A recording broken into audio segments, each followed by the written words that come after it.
saludo más que cordial a todos los que nos siguen en este primer foro internacional Alianzas Público-Privadas como herramienta efectiva para la inversión y el desarrollo. La Cámara Nacional de Comercio y Fundempresa organiza este evento con el objetivo de promover herramientas efectivas para impulsar la reactivación económica del país y visibilizar las oportunidades que las alianzas público-privadas pueden generar para fomentar el desarrollo y la inversión en Bolivia. Invitamos inicialmente al presidente de la Cámara Nacional de Comercio, doctor Rolando Kempf Basigalupo, a dirigir unas palabras para dar inicio a este importante evento. Buenos días. En nombre de la Cámara Nacional de Comercio, nos complace darles la más cordial bienvenida al primer foro internacional Alianzas Público-Privadas como herramienta efectiva para la inversión y el desarrollo.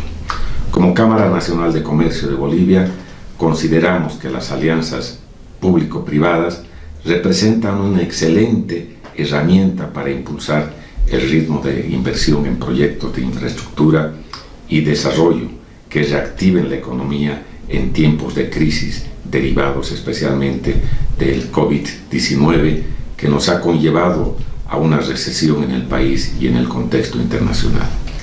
Las ventajas de las APP son muy claras. Por una parte, representan fondos adicionales para los gobiernos, más allá de los recursos públicos para invertir en proyectos de desarrollo.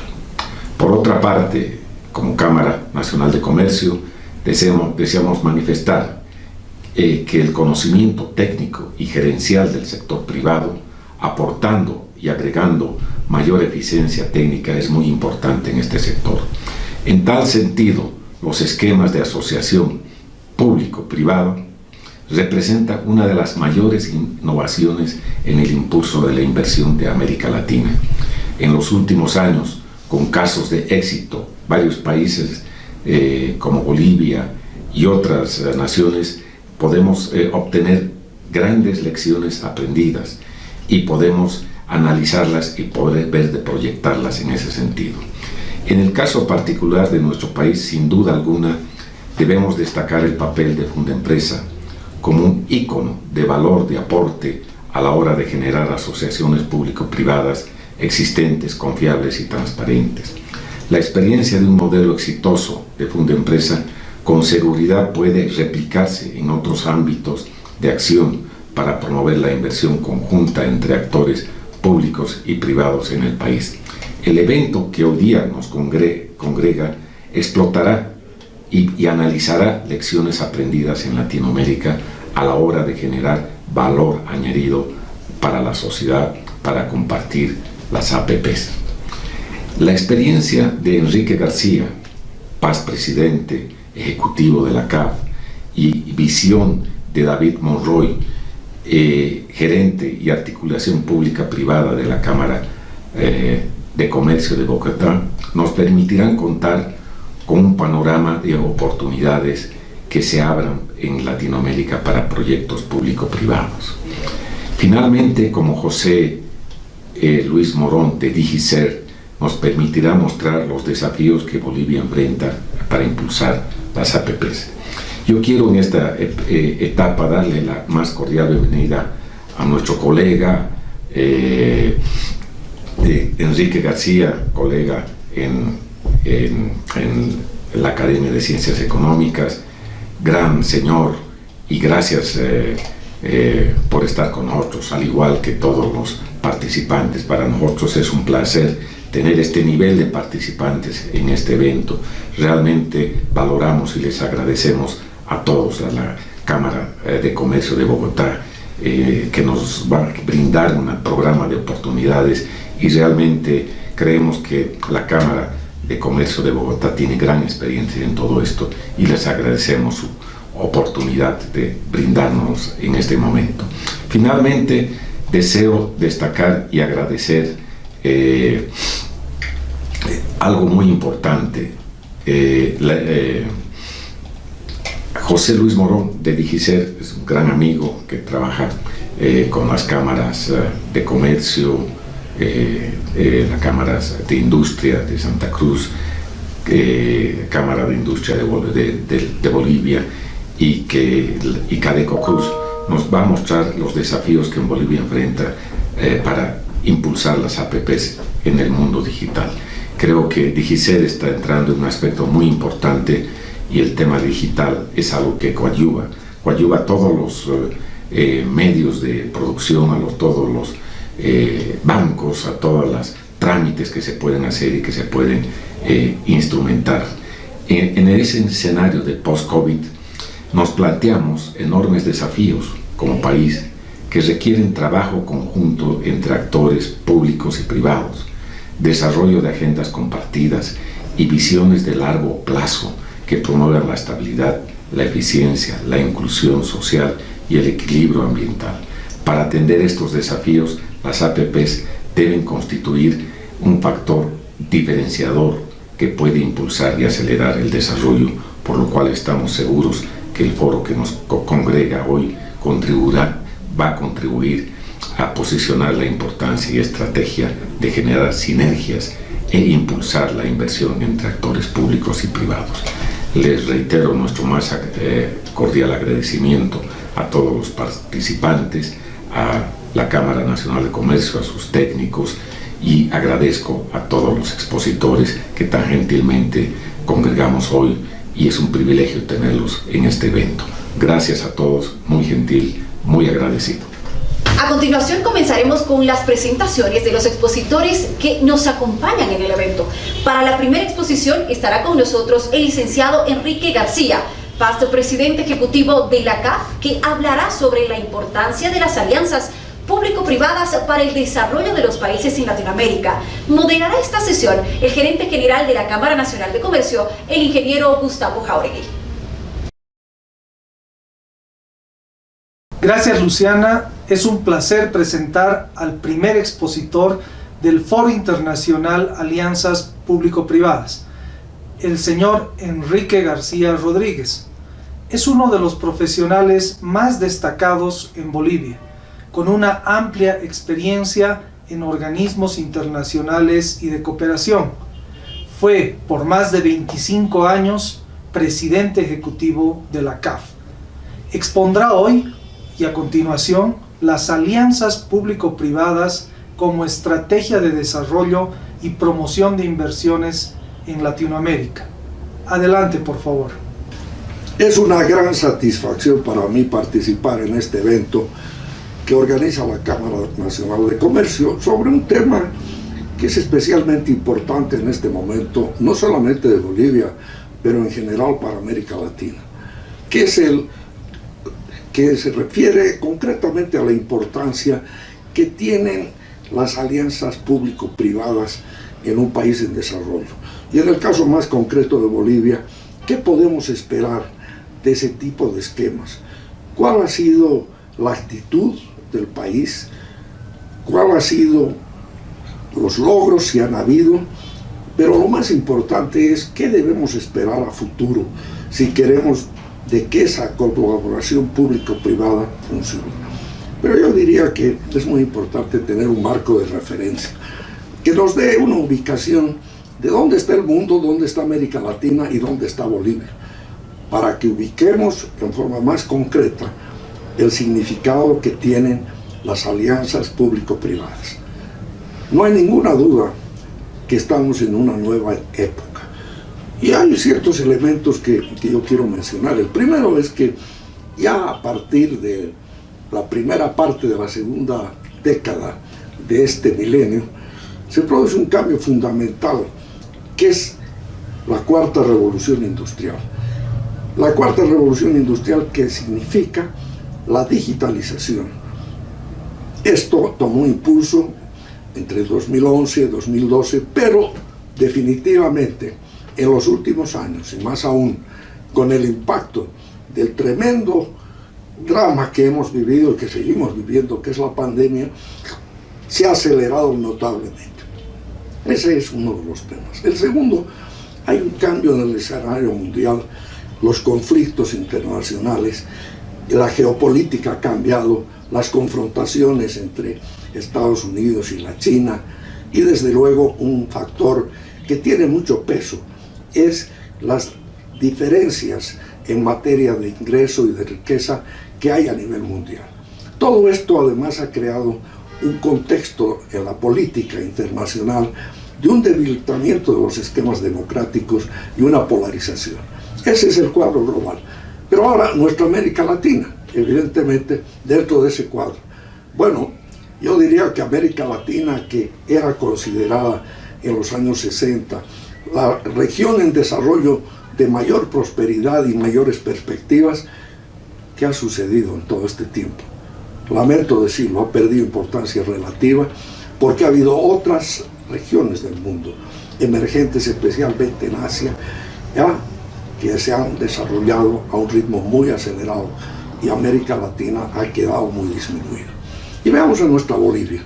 Nuestra Bolivia, no hay duda que ha tenido avances muy importantes, pero veámoslo con claridad, siempre los ha tenido en los momentos que están muy vinculados a la bonanza en las materias primas, ya sea el estaño, ya sea la plata, ya sea la temporada en que hemos tenido una bonanza que se debe a los descubrimientos del gas, todo el impacto de todo ello, y desde luego una coyuntura internacional favorable. Y así ha sucedido a través de varias décadas, especialmente la bonanza que se tuvo entre el 60 y el 70 y posteriormente otras menores, y especialmente yo diría en este milenio a partir de 2004-2005, que Bolivia ha tenido un impulso muy grande gracias precisamente a la subida en el precio de las materias primas, los descubrimientos y los contratos de gas que se firmó en los años 90, el perdón de la deuda y otros factores. Y se tuvo una situación que nunca se ha visto en el país, de una situación macroeconómica de mucho éxito, mucha prosperidad, que tenía superávit fiscales, superávit de balanza de pagos, un aumento en las reservas internacionales increíble. ¿Y esto qué significado tuvo? Que pudo desarrollarse una inversión pública muy alta, como nunca se había podido. Para darles una idea, el ahorro interno de Bolivia, ¿qué es el ahorro interno? El ahorro que tienen las familias, las empresas, sean públicas o privadas, y que desde luego tiene que ver mucho con lo que no se consume y se ahorra. Y esa es la base para invertir. ¿Saben a cuánto llegó el ahorro interno de Bolivia en el año 2014-2013? Cerca al 26-27% del PIB. ¿Cómo se compara eso con el ahorro que tenía Bolivia en los años 80, ¿no? 12%, 13%. Entonces, evidentemente, lo que hemos visto, que ha habido crecimiento durante todos estos años, con reducción de la pobreza y mejoramiento de la inclusión social, gracias principalmente a esa gran inversión pública que teníamos los recursos. Bueno, pero el mundo ha cambiado. Los vientos que eran de cola ahora vienen de frente. Y realmente ya lo hemos visto antes de la pandemia, un deterioro considerable de las posibilidades de recursos que tiene el sector público para poder enfrentar las realidades. Pudo hacerlo gracias a los ahorros que se habían desarrollado todos estos años. Pero eso se acabó. Eso no sucede más. Entonces, tenemos que estar muy conscientes que en la Bolivia del futuro, si queremos retomar un ritmo de crecimiento del 24, 25, 26% del PIB, los ahorros internos no son suficientes, 12, 13% del PIB.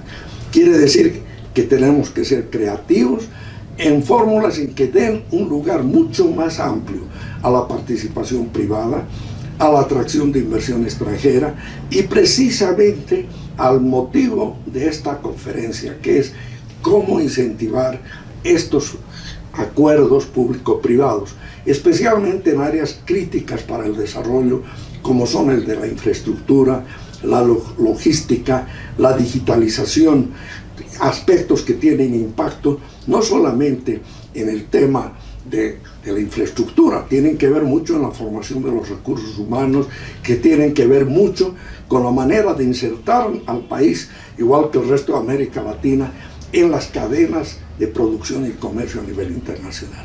Bueno, habiendo dicho eso, ¿estamos preparados?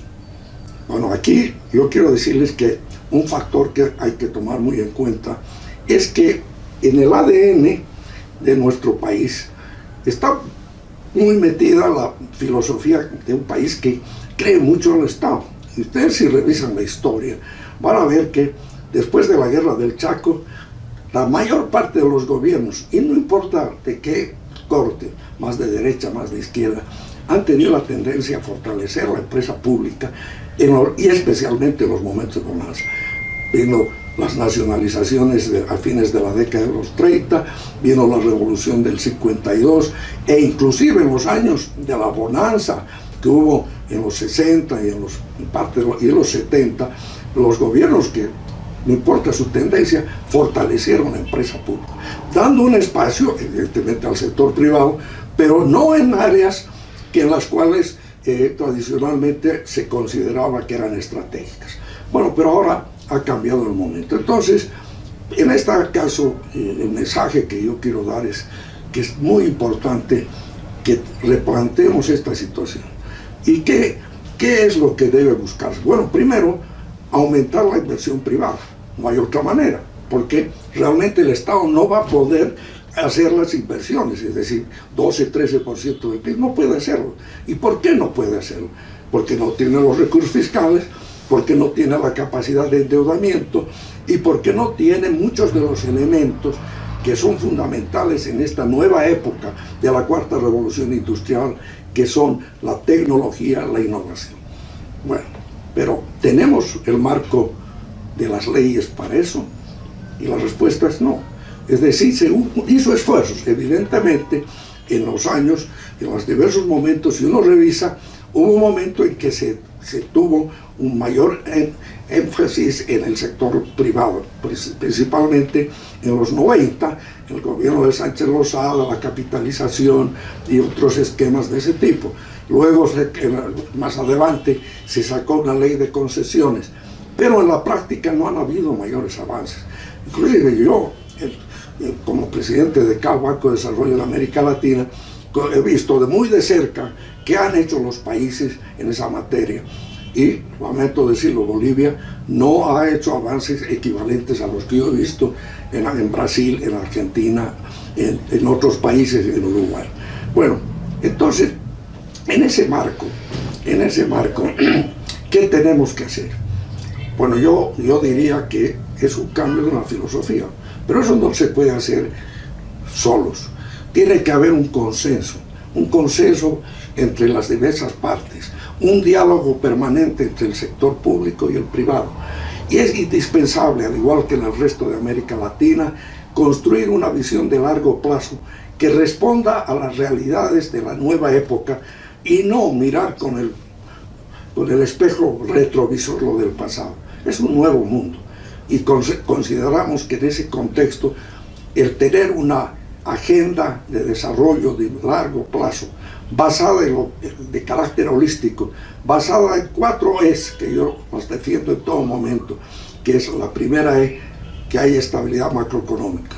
La segunda E, eficiencia, ¿para qué? Para la transformación productiva, precisamente en línea con las nuevas tendencias de digitalización.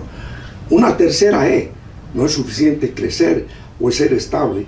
La tercera E, fundamental, equidad e inclusión social, que los beneficios del crecimiento le lleguen a la mayoría de los ciudadanos, pero no es suficiente. La cuarta E, equilibrio ambiental. Pero esto, lamentablemente, en nuestra región, América Latina, se ve parcialmente. Pero el esfuerzo ese holístico requiere entendimientos políticos. Ahora, yendo más concretamente al tema de las alianzas públicas-privadas, yo creo que hay una serie de elementos que debemos tomar muy en cuenta.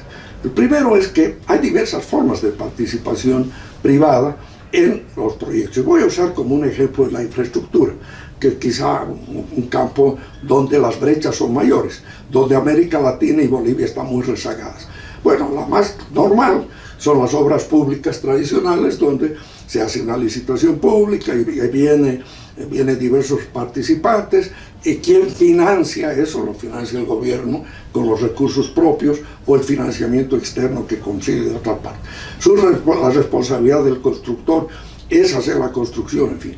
Hay otros modelos que van un poco más allá, que es cuando se delega, se hace contratos con un vehículo especial en el cual se delega lo que se llaman los BOTs, donde se construye, el que gana la licitación, construye, opera por un tiempo determinado y luego transfieres. Y desde luego el esquema más serio, más importante, que es más complejo, por cierto, es el de financiamientos estructurados, de project financing, que se llama, que significa que se construyen unas iniciativas en las cuales la responsabilidad que se va a tener para la realización, digamos, de una obra de infraestructura o cualquier otra, la tiene esencialmente ese vehículo especial que ha ganado alguien una licitación, y en esa licitación el que gana es responsable de la construcción, la operación y cómo se financia. No se financia con plata del Estado, sino que es una porción, se financia esencialmente con recursos que consigue del exterior o por la movilización de recursos internos de las compañías de seguros, del sistema financiero, de las AFPs, etc. Bueno, pero esto requiere varias cosas. Una, que los proyectos que se plantean sean proyectos viables, que requiere que tengan además proyectos de factibilidad completos en sus aspectos técnicos, económicos, financieros, institucionales y algo muy importante, los impactos ambientales. Esto toma tiempo, pero entonces aseguramos una negociación que además establezca los retornos que se espera que el que va a asumir esa responsabilidad va a recibir, que tiene que ser ya sea en tarifas, en peajes o en otro tipo de cosas. Bueno, esto es lo que se necesita, pero estamos preparados para eso. Yo digo que lo fundamental es tener las reglamentaciones que se traducen en leyes, decretos, normas, para que pueda funcionar. Porque uno de los temas centrales para tener atracción de la inversión privada es que se tenga confianza en que hay reglas sólidas, transparentes, duraderas en el tiempo. Aquí hago una reflexión. Si uno mira los índices de Bolivia en términos de lo que se llama competitividad 4.0, que es un índice que fue elaborado por el Foro Económico Mundial y que tiene 12 pilares que miden aspectos: 1, estabilidad macroeconómica; 2, calidad de las instituciones; 3, calidad de la educación y la salud; temas como la capacidad que tiene de tecnologías de información y comunicación, la capacidad de innovación, el funcionamiento del mercado, las leyes, existencia y la transparencia. Bueno, aquí viene la mala noticia. De 142 países que están en esa muestra, en la última que se hizo, que fue previa a la pandemia, 142 países, el promedio de América Latina es posición, más o menos, posición 80. Solo hay 2 países en América Latina que están debajo de la posición 50. Chile en la posición 33 y México en la 48. Y hay 3 o 4 que están en la posición entre la 50 y el promedio. Bueno, aquí, ¿dónde está Bolivia? Posición 107. 107. ¿Cuáles son los puntos más débiles de los 12 pilares comparativamente con el mundo y con América Latina? El más débil es institucionalidad. ¿Qué quiere decir? Que no hay la concepción de que no hay normas estables, que no hay separación de poderes, que las normas se cambian en el tiempo, que, bueno, esa es la percepción. Bueno, entonces, otro punto muy débil, de las TICs, tecnologías de información y comunicación, innovación, bueno, sucesivamente. Bueno, entonces, si estamos ante esa realidad, hay que ponerse las pilas Y las pilas es que debemos hablar entre todos. Si me preguntan objetivamente, después de mi experiencia de 26 años como presidente de CAF, y además he estado como consultor, y les doy un detalle, cuando dejé CAF hace 3 años y medio, he estado de consultor del IFC, de la Corporación Financiera Internacional, Banco Mundial. Y uno de los temas que se estaba trabajando con el gobierno del presidente Morales era precisamente el poder ampliar las normativas, los decretos y las leyes para que se pueda incentivar este tipo de programas y proyectos con participación pública-privada. Y había, inclusive puedo decirlo, la ministra de Planificación de ese momento, Mariana Prado, estaba muy interesada en que se vaya adelante, pero lamentablemente no se pudo lograr los consensos políticos para avanzar en esa dirección. Y yo no veo que se haya avanzado en esa materia. Entonces, mensaje central, ese es un trabajo fundamental que tenemos que realizar. Porque si no se tiene el acceso a recursos de esa naturaleza, no se va a poder hacer la transformación productiva de calidad que requiere el país. Viendo a los multilaterales, yo diría que son fundamentales en esto. Me refiero a lo que es el Banco Mundial, la IFC, el BID, la CAF, y el Fonplata y otros. Otro grupo muy importante, los bilaterales, que prestan recursos. Pero está la otra parte que es clave, el acceso que se pueda tener a los mercados de capital, para lo cual el tener una calificación de riesgo, ya sea del país y del vehículo especial, tiene que ser adecuada para que los costos sean competitivos. Y finalmente están todos estos vehículos especiales. Hay unos fondos a nivel mundial que se llaman los Wealth Funds, fondos de riqueza en Singapur, en varios lugares, que están muy interesados en financiar, por ejemplo, programas y proyectos de infraestructura, proyectos de tecnología e innovación, pero que estén sólidamente preparados y que muestren que va a haber transparencia en el proceso. Y esos fondos pueden enriquecer precisamente sin afectar, que esto es muy importante, sin afectar la situación de endeudamiento de un país ni los recursos fiscales. Pero volvemos a la parte central, hablar de todas estas cosas. Si no tenemos una estabilidad en las políticas, si no tenemos una claridad de que hay una voluntad. Y el otro tema que finalmente yo creo que debemos destacar, es crítico cambiar la percepción de la sociedad. Porque, ¿qué ha sucedido? Desde la década de los 30, la percepción que ha quedado en la mente del boliviano es de que el Estado es el papá y que el Estado debe proveer los servicios y todo lo más barato posible. Y cuando se hacen intentos de tener tarifas o otro tipo de costos que les pase alto, hay problemas muy serios y lo hemos visto claramente. Recordarán ustedes lo que pasó con los programas de capitalización del presidente Sánchez de Lozada, la guerra del agua, la guerra del gas, la reversión de los procesos. Eso ha quedado en la mente. ¿Cómo haces para que la sociedad lo entienda? Para que lo entiendan los líderes, que puedan ser del gobierno, los líderes del sector privado, tienen la obligación y responsabilidad de mostrar los beneficios. Ahora, no quiere decir que todo esto es una panacea. Hay beneficios y hay costos.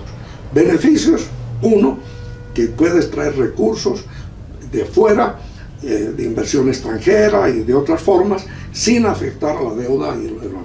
Dos, que puedes traer tecnología, innovación, capacidad gerencial, que es escasa, muy escasa en el país.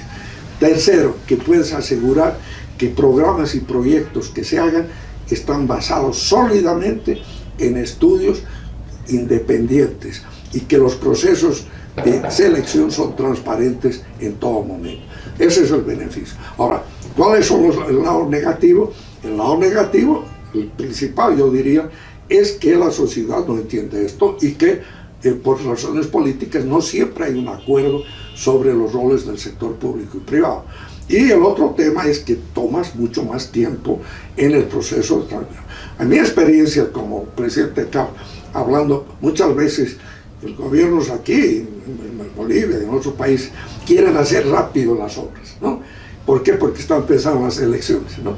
Entonces, no. Entonces, cuando uno viene y dice, bueno, ¿dónde están ustedes? ¿Dónde está el estudio ambiental? ¿Dónde está esto? Que burocracia, se pide tanto, en fin. Bueno, la vida de hoy es esa.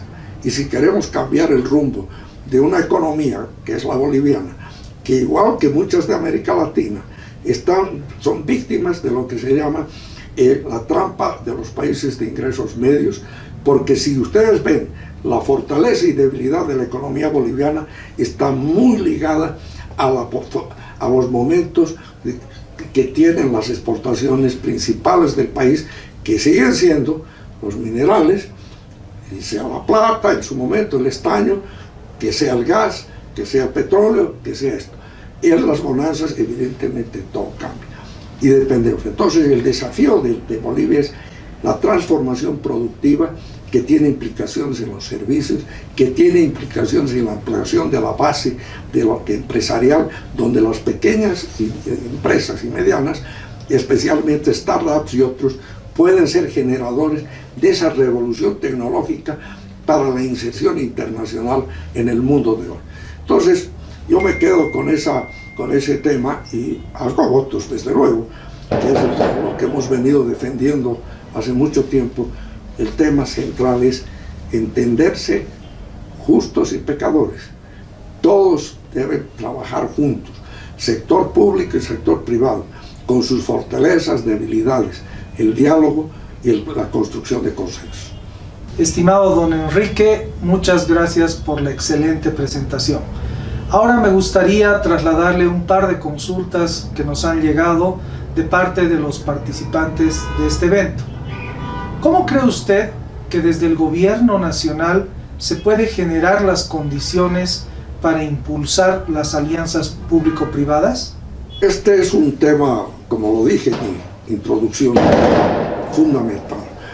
El gobierno, no importa, no digo este gobierno, cualquier gobierno, la importancia es que uno cree las disposiciones a través de decretos, leyes, que den esa transparencia y esa claridad de los requisitos para que eso sea atractivo a los jugadores diversos, que son empresas privadas, bolivianas y extranjeras, que están listas a apostar en proyectos que no son de corto plazo, son proyectos que tienen una vida larga. Ese es un punto.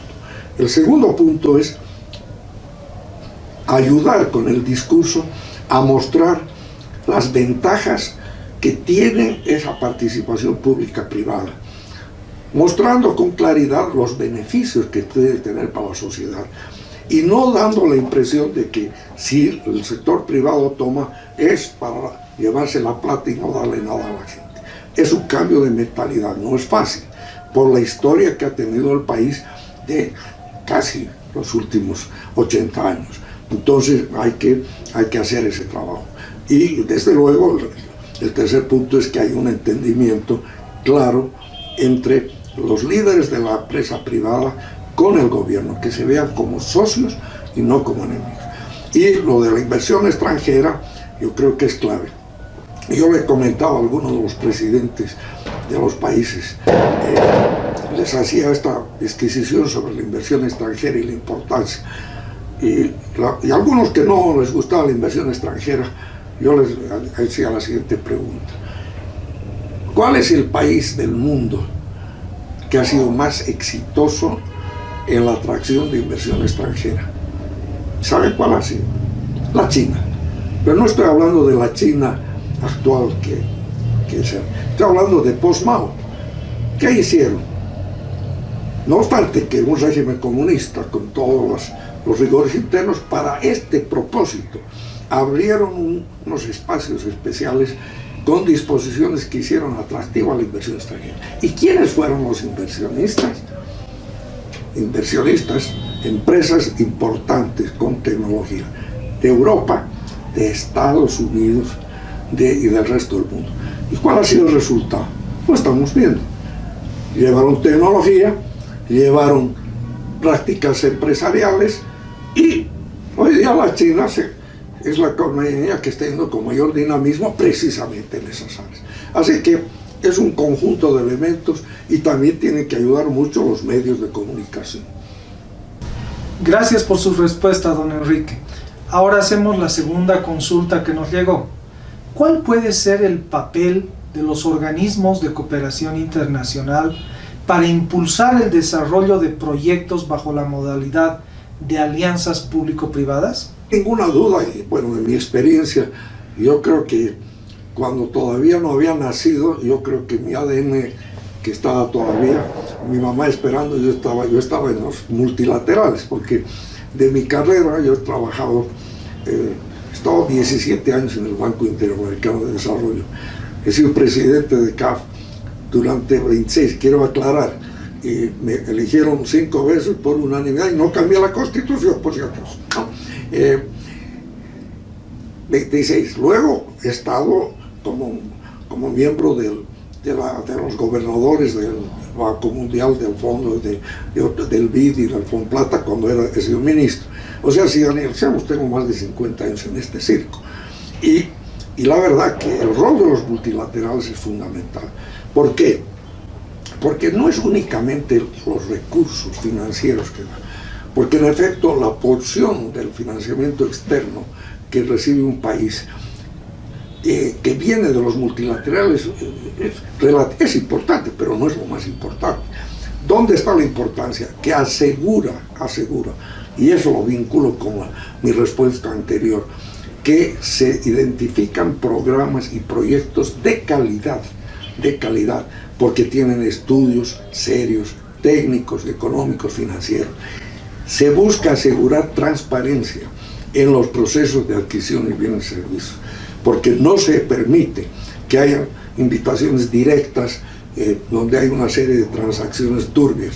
Así que y crea en ese contexto la confianza hacia los otros jugadores. Por ejemplo, el hecho de que esté el Banco Mundial, que esté el BID o esté CAF, hace de que otras instituciones vengan y estén dispuestas a aportar los fondos estos de riqueza mundiales, los mercados de capital, el poderse embarcar en un proyecto de financiamiento estructurado.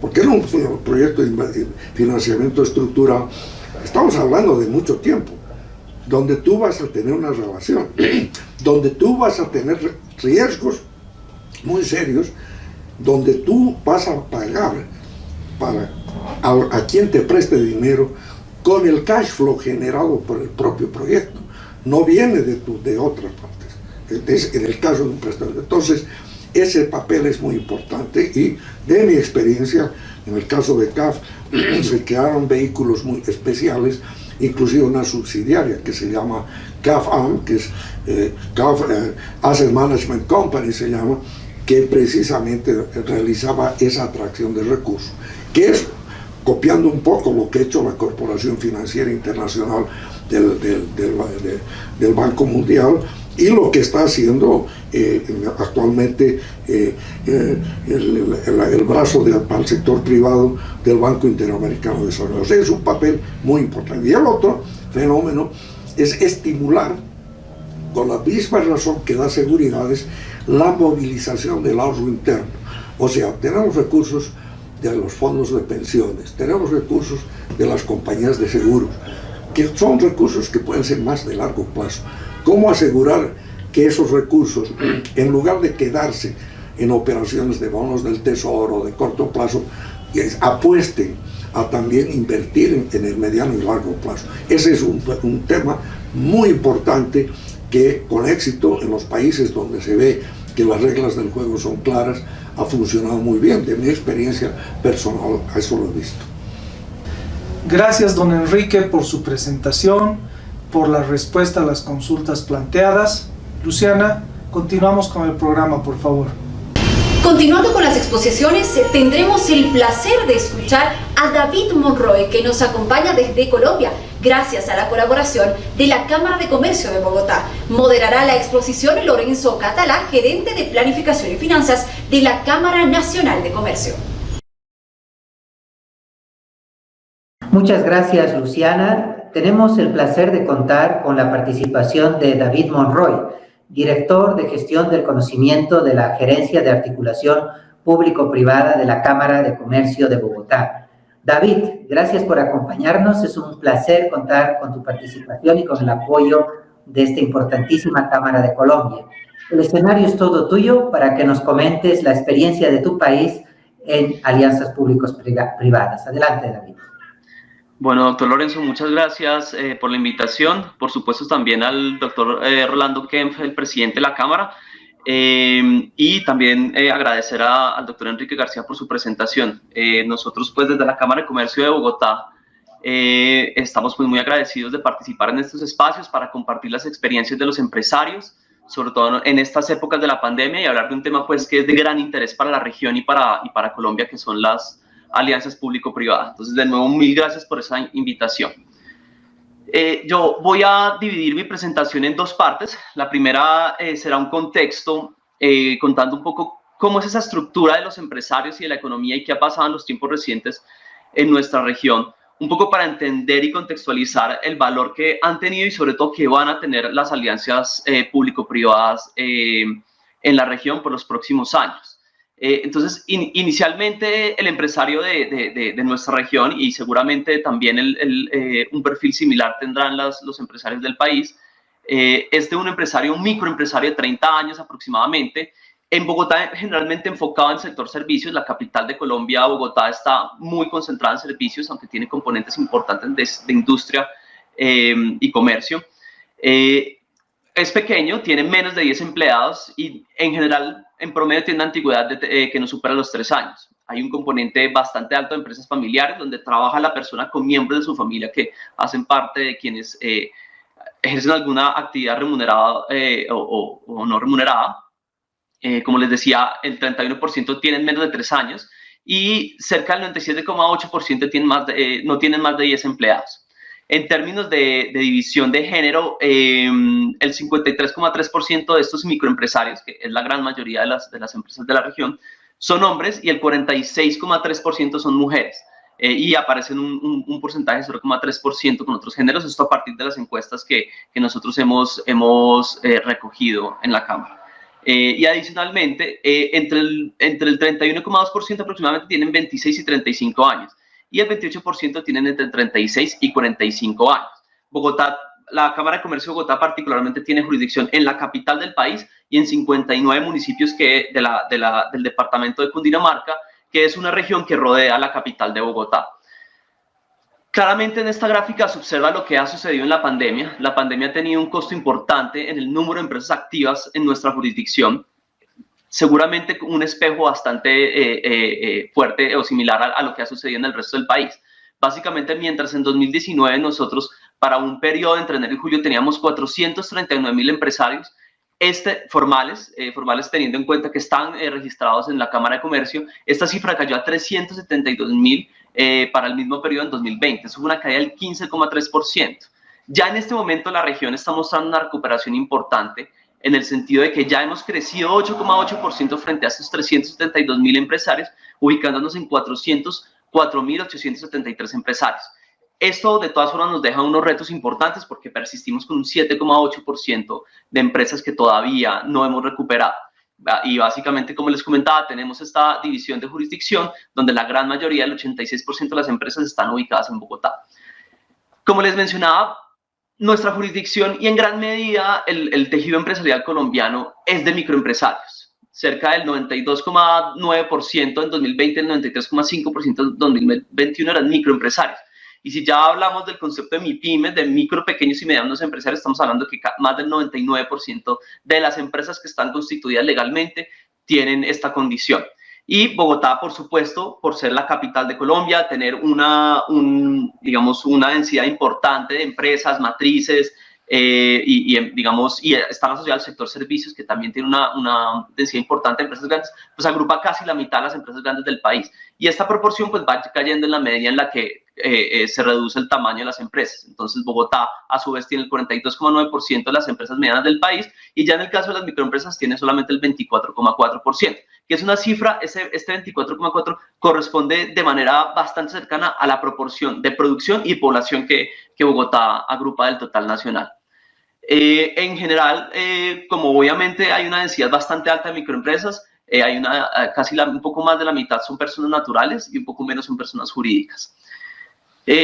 Adicionalmente, tenemos una concentración bastante fuerte en servicios. 53,8% de nuestras empresas son del sector servicios, 32,6% son de comercio y 13,6% son de industria. Industria es entendido como macro sector de industria, que nuestra autoridad estadística lo define, hace estas divisiones, y en industria particularmente aquí se incluye temas como la construcción y temas como el sector agrícola. Pero particularmente Bogotá no tiene una densidad muy fuerte de sector agrícola, dado que como es la capital del país, su división político-administrativa tiene un componente de ruralidad, donde priman sobre todo zonas de reservas ambientales donde no hay actividad económica y hay muy poca actividad humana. Entrando ya más a cifras económicas y un poco más en el contexto de lo que empieza a ser el tema de la construcción, Colombia, como la gran mayoría de los países del mundo, tuvo una afectación bastante importante durante el 2020. Nosotros registramos las cifras más altas de la historia reciente de caídas en la producción, de caídas en el desempleo y aumentos en pobreza. Sin embargo, la economía colombiana, a pesar de algunas dificultades que hemos tenido durante el primer trimestre del 2021, y el segundo trimestre de 2021 mostró unas importantes señales de recuperación. Entonces, particularmente ustedes se dan cuenta que ya en el 2021, segundo trimestre, tanto la región, tanto Bogotá como Colombia están creciendo a tasas del 17,6%.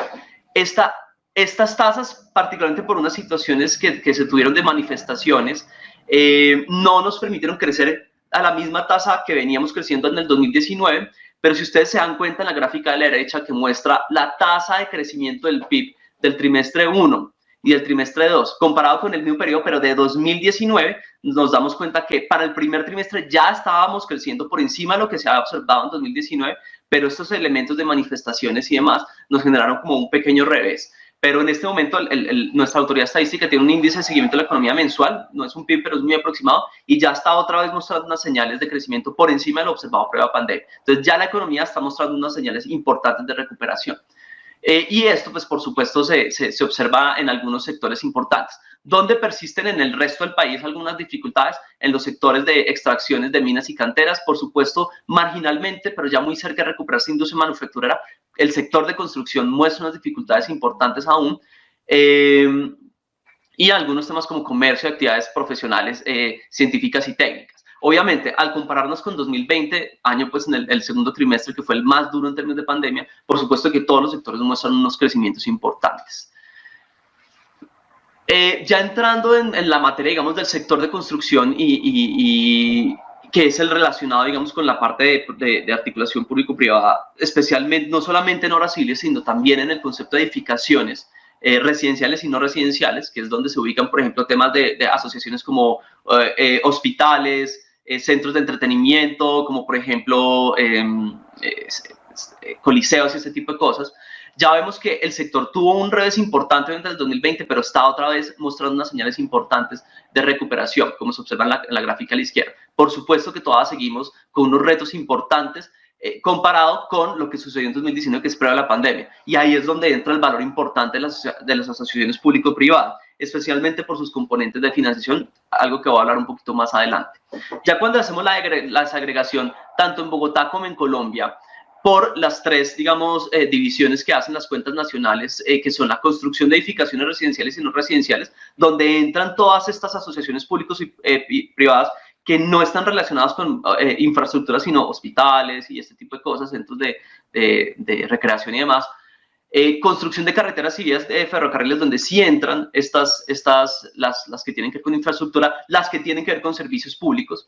Y temas, digamos, de alquiler de maquinaria y equipos de construcción que ya tienen que ver con servicios asociados a ambos tipos de actividades. Entonces se observa principalmente que para el país las tres actividades están mostrando ya una recuperación importante, pero en el caso de Bogotá la construcción de carreteras vías de ferrocarril, temas de servicios públicos y obras de ingeniería civil todavía están con un rezago importante. Mostraron un pico importante de recuperación en el tercer trimestre del 2020, pero hoy, en el segundo trimestre, siguen mostrando cifras incluso por debajo, bastante digamos, preocupantes frente a lo observado en términos, digamos, de construcción de vías y obras civiles.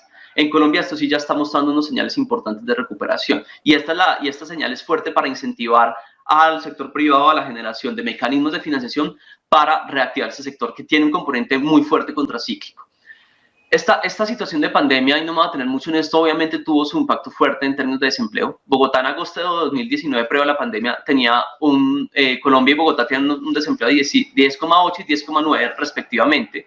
Durante la pandemia estos valores se subieron a 16,8 para Colombia y 20,5% para Bogotá, y hoy estamos en un 12,3% para el país y en un 14,4% de desempleo. Entonces, como ustedes se dan cuenta, estamos en un punto medio. Aún en términos de empleo no estamos logrando una recuperación y esto en gran parte tiene mucha relación con los sectores que se están reactivando. ¿Sí? Hay muchos sectores que por su virtualidad, o que todas están volcados en la virtualidad y demás, aún no están generando los mismos niveles de recuperación en actividades de la calle y demás, especialmente en países que tienen una densidad alta de informalidad.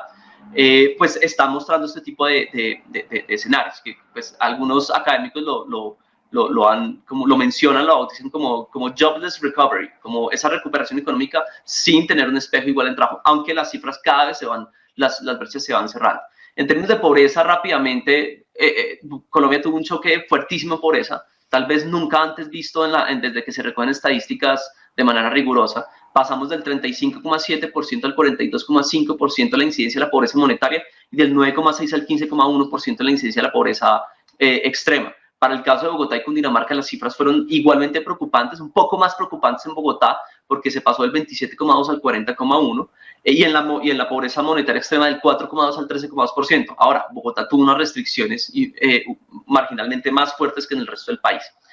Y ya cerrando este contexto, para no extenderme mucho más en esto, y entrando, digamos, a la temática propia de esta sesión, en Colombia, particularmente los elementos más importantes que han tenido las APP, o digamos que tienen las APP, y esto pues seguramente es coincidencial con lo que sucede en el resto de la región y el mundo, en gran parte es que a diferencia de la manera de construir obras civiles previo a las normas que se han expedido, incluyen obviamente la participación de un privado, y son un camino importante para incrementar de manera significativa la inversión en infraestructura sostenible y sostenible en el tiempo, principalmente en países que no tienen las finanzas y que no tienen los niveles de ingresos altos, ¿sí? Porque básicamente lo que permiten es generar a través de esquemas de financiación diferentes, ¿sí? Y no necesariamente a través de la disposición de recursos públicos, que se generen obras de infraestructura y obras, digamos, de servicios y soportes urbanos en las ciudades. Entonces, las APP no necesariamente en Colombia requieren el desembolso o la disponibilidad de recursos de origen público, ni para su estructuración, ni construcción, ni operación. Y por eso son un excelente mecanismo en países que tienen ingresos limitados. Básicamente también tiene un componente importante de reasignación de riesgos, y tal vez este componente de riesgos, yo no me voy a detener mucho en esta presentación, pero tal vez es uno de los componentes o de las piedras angulares del concepto de las APP.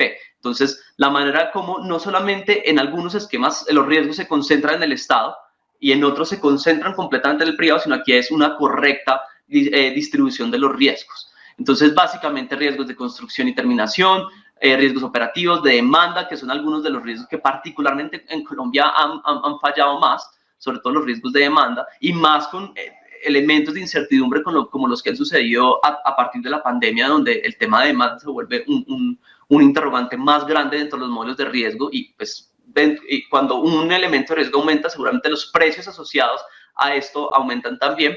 Temas de fuerza mayor, cambios de ley y riesgo político, que por supuesto no son un tema más que el cambio de ley, sobre todo el tema de riesgo político ya no es un tema particularmente relevante en Colombia. Riesgos ambientales, sociales, por supuesto, el tema de los riesgos ambientales, sí, digamos, algunas obras que se han desarrollado en el país han tenido unos impactos fuertes, sobre todo más que por la mala planeación, que en algunos casos ha sucedido mala planeación, digamos, de la gestión de estos riesgos, a veces también por el hecho de que en Colombia ha sucedido en algunas ocasiones que se dictan algunas medidas cautelares para suspender obras mientras se hacen algunas revisiones. Entonces son riesgos que es importante que se mitiguen y que se trabajen de manera conjunta entre las autoridades. Por supuesto, temas de riesgo social, comunidades que se ven afectadas por la generación de las obras, riesgos de financiamiento, temas ya que estos tres son riesgos financieros en general. Y son elementos pues que básicamente se mitigan con la generación de esquemas flexibles de financiamiento dentro de las obras, diferente a cuando son contratos de obra donde básicamente se generan los recursos, se gestionan mal otros riesgos y empiezan las obras a estar desfinanciadas y esto implica sus potenciales suspensión. Entonces estos esquemas de APP tienen unas grandes ventajas a la hora de hacer estas reasignaciones de riesgo. En Colombia, previo a la ley 1508 del 2012, en general las obras se hacían por contrato de obra o por contrato de concesión, que de alguna manera es una forma de asociación público-privada. No quiere decir que la ley 1508 se inventó las APP, sino que generó unos esquemas normativos mucho más flexibles y eliminó algunos incentivos que no necesariamente eran los mejores para conseguir financiación y para conseguir el éxito de los proyectos. Los contratos de obra, sin detener mucho, obviamente son los que no involucran recursos privados, sino que toda la estructuración, contratación y operación finalmente de la obra se hace por parte del público. El privado entra simplemente a licitar la obra y la construye. Por el lado de los contratos de concesión, involucran los recursos privados y los riesgos son asumidos principalmente por la gente privada. Es remunerado mediante la explotación del proyecto, que son tarifas, valorizaciones y demás, y finalmente al final del proyecto se revierten los bienes a la nación y tiene unos componentes importantísimos de anticipos, que es un elemento que cambió de manera importante con la ley 1508 y es que permite que se presenten iniciativas privadas, o sea, son iniciativas que son estructuradas completamente por el sector privado, ¿sí? Y regula contratos que se ejecutan por cuenta y riesgo del privado. Y se paga por niveles de servicios de disponibilidad, ya no necesariamente pagos asociados a iniciar la obra donde no hay ningún tipo de contraprestación, sino simplemente se generan los anticipos, que en el caso de Colombia, en años anteriores, esto ya cada vez es mucho menor, pero generan algunos problemas de corrupción. Y tiene unos esquemas de manejo fiduciario para el manejo de los recursos. Esta tabla que es ampliamente conocida en las presentaciones que hace el Departamento Nacional de Planeación de Colombia, de ahí nosotros la sacamos, muestran un poco la diferencia entre lo que existía antes con la manera de contratar, que eran los contratos de obra y de concesión, que estaban establecidos en la Ley 80 y 1150 del 2007, frente a lo que sucedió ahora con la Ley 1508 y sus decretos reglamentarios. Básicamente, antes el Estado pagaba unos anticipos en proyectos de concesión y el pago se realizaba independiente del cumplimiento. Ahora no hay anticipos y el pago se realiza de acuerdo con el cumplimiento del servicio. Entonces, toda la etapa de construcción no da lugar a estos desembolsos, sino que ya la ganancia del privado se da en función de la operación y mantenimiento de las obras que se hagan. Habían unos componentes importantes de adiciones del 50% y hasta el 60% en el largo plazo. Limitadas al 60% en plazo, perdón. Y ya hoy esas limitaciones, o se hacen las limitaciones de adiciones en tiempo y recursos hasta el 20% del valor del contrato. Antes se pagaba por obra construida, ahora se paga por los servicios que se presta a la infraestructura, que esto cambia enormemente los incentivos, digamos, también para terminar de manera pronta las obras, porque básicamente la retribución del privado se da en el momento en que inicia la ejecución de la obra. No se hacían unas eficientes asignaciones de riesgo, como les mencionaba, algunos de los riesgos, especialmente temas de demanda, se concentraban mucho en lo público, en algunos tipos de obras, y otros mucho en el privado, y finalmente en el momento en que ocurriera algún tipo de siniestro o algunas situaciones imprevistas, los proyectos podían entrar en suspensión básicamente porque ni el Estado podía, o entraban en unos procesos de litigio importantes porque para ver cómo se hacía la reasignación de recursos en estos esquemas que no siempre quedaban tan claros. Hoy se busca una mejor asignación de estos riesgos y sobre todo durante el proceso de estructuración del proyecto, muchos de los cuales los puede hacer el privado. No se analizaba antes cuál era la mejor modalidad para hacer la ejecución de la obra. Básicamente, no se analizaba durante el proceso de estructuración si debía ser a través de una APP o con concesión o si se hacía a través de obra pública. Hoy la ley exige y está muy explícito que dentro de la presentación del proyecto se debe justificar cuál va a ser la modalidad por la cual se va a contratar. Entonces esto básicamente lo que implica es que ya hay datos duros y fuertes para determinar la manera en la que se contrata. Y no, habían muchas diferencias entre quién financiaba y quién construía, y hoy en día ya los requisitos habilitantes incluyen capacidad legal, financiera, experiencia en inversión o estructuración de proyectos. Y finalmente los proyectos no estaban siendo diseñados para inversionistas institucionales y financieros. Hoy en día ya los esquemas son mucho más flexibles, aunque digamos los más expertos en estos temas mencionan que todavía hay pasos que dar en términos de esa flexibilización de los instrumentos financieros, sobre todo porque hoy en día el gobierno nacional está siendo una fuente de recursos para inversión pública, digamos, mucho menor que lo que hace el sector privado. Entonces se requiere aún mayores esfuerzos para flexibilizar el tema de financiación. Frente a elementos claves hoy que tiene la normatividad, básicamente es que no está enfocado solamente en infraestructura de transporte, a pesar de que ahora les voy a mostrar unas cifras donde el tema de generación de asociaciones público-privada y construcción de obra civil, de estas obras pues están muy enfocadas efectivamente en carreteras especialmente, pero no está enfocada en eso. Ciudades como Bogotá ha sido pionero también y ha hecho unos esfuerzos importantes por la generación de APPs, donde el componente de obras civiles más bien no son obras civiles, sino son obras de infraestructura tipo hospitales, arenas, como por ejemplo el caso del Movistar Arena en Bogotá, que han sido unos ejemplos bastante exitosos de APP. Está enfocado en conseguir financiamiento de largo plazo, como les mencionaba, al momento, digamos, de eliminar el componente abrir el espacio para temas de inversión privada y no solamente inversión pública, se abren esquemas de financiación de largo plazo. Se tiene el pago por disponibilidad y servicio, que es un gran cambio frente a lo que sucedía antes, y se permiten estas iniciativas privadas especialmente útiles cuando están limitadas las vigencias futuras, pues porque efectivamente el gobierno tiene que hacer compromisos de vigencias futuras para poder estructurar los proyectos, y en este caso ya con las iniciativas privadas, la estructuración y la construcción van a depender es de la capacidad del sector privado para generar esa financiación. Y como mencionaba, pues involucra a los privados en la estructuración de los proyectos sin que esto quiera decir que el que lo estructura es el que finalmente lo termina construyendo. Un privado puede hacer una iniciativa privada dentro de una APP y básicamente en el momento que llega a hacerse pues la adjudicación, a la asignación de la obra, pues obviamente entran todos los actores privados a participar. Entonces, pues a pesar de que las empresas sí tienen unos incentivos importantes para hacer la estructuración, esto no quiere decir que sea un tema exclusivo el momento de la generación de los contratos. Bueno, algunas cifras de cómo ha avanzado Colombia en términos de ambiente para las asociaciones público-privadas. El índice Infrascopio que maneja The Economist y el BID muestran que Colombia, particularmente en Latinoamérica, es el segundo país con mejor ambiente. Principalmente, y esto como lo mencioné ahora, es por sus avances en términos de regulación, por sus avances en términos de organización de instituciones y por la madurez en la ejecución de proyectos. Y por algunos elementos donde todavía hay trabajo que hacer, pero que ya se ha avanzado mucho, que es en los temas de financiación. Por supuesto, persisten algunos retos en temas de clima, de los negocios e inversión.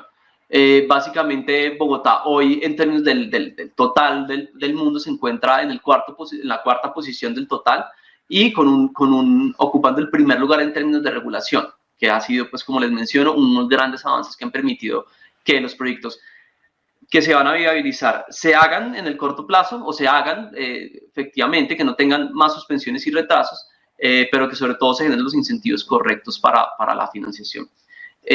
Adicionalmente, en el componente de madurez de los proyectos, Colombia ocupa el 7º lugar y en el clima si no está entre los 10 primeros, en financiamiento está de segundo.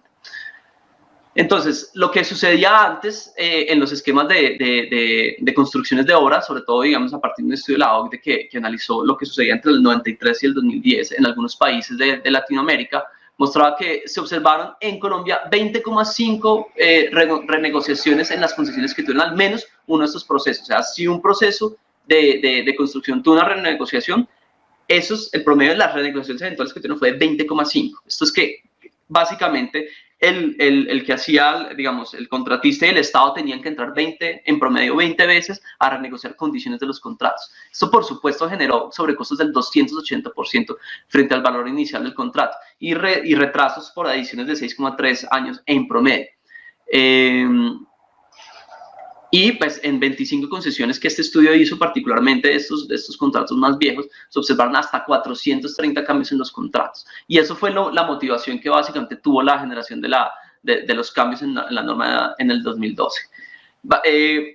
y esto ha tenido unos impactos importantes en ver cómo se ha aumentado el componente de inversión privada frente a lo que hace la inversión pública en las obras de infraestructura. Básicamente, mientras que en el 2008, 10 años atrás, bueno, 12, 13 años atrás, 15,32 billones de pesos se estaban destinando a inversión o estaban teniendo origen en inversión pública, eran 17 billones de inversión privada, con algunos periodos marginales donde la inversión pública tuvo un componente más fuerte. Hoy la inversión privada es 29,34 billones de pesos y 24 billones de pesos pública. Para hacerse una idea, 29 billones de pesos son aproximadamente unos 7,5 billones de dólares a la tasa de cambio actual. Entonces, esta es como la proporción que en este momento básicamente se invierte por parte de recursos públicos. Y como les comentaba, hoy el tema APP está altamente concentrado en carreteras. Y lo ha estado en general, pero en 2002 era un 63,2%, pero había un componente importante de sistema de transporte masivo con el 16,8% y 10,1% para ferrocarriles. Y solo 3,6% en aeropuertos. Hoy la torta se voltea un poquito y tenés 81,4% en carreteras, 1,4% en ferrocarriles, 8,8% en aeropuertos y 2,2% en sistemas de transporte masivo. Y particularmente hay algunos casos, digamos, de elementos que no, estos en obras civiles y elementos que no son obras civiles, donde Bogotá ha sido uno de los que más ha generado este tipo de asociaciones público-privadas. Bueno, algunos problemas actuales que tienen son temas de financiamiento por parte del público. Cada vez se está impulsando más el cupo de vigencias futuras para que el sector público, a pesar de que las APP se pueden hacer por iniciativa privada sin financiación del gobierno, de todas formas sí es importante que muchos proyectos estén apalancados por el gobierno, por lo cual se requiere un impulso importante de las vigencias futuras para estos proyectos, que según el marco fiscal de mediano plazo de Colombia, para el 2019 está en 0,35 y se espera que en 2028 esté en 0,55% del PIB. A pesar de esto, el esquema es insuficiente para las necesidades y esto lleva pues, a que el esquema de iniciativas privadas que reduzca la necesidad de utilizar estos instrumentos para garantizar la estructuración de los proyectos. O sea que se requiere impulsar más la financiación privada. Y pues señal de esto es que solamente los bancos locales solo han podido financiar el 36% de las inversiones, lo que muestra que todavía las APP están muy concentradas en la necesidad de financiación pública. Y pues han persistido algunos problemas en los últimos proyectos de cuarta generación, que son, digamos, las generaciones a las cuales se han desarrollado las obras públicas en Colombia. Las de cuarta generación se desarrollan principalmente en la década pasada y ya en este momento estamos en las de quinta generación.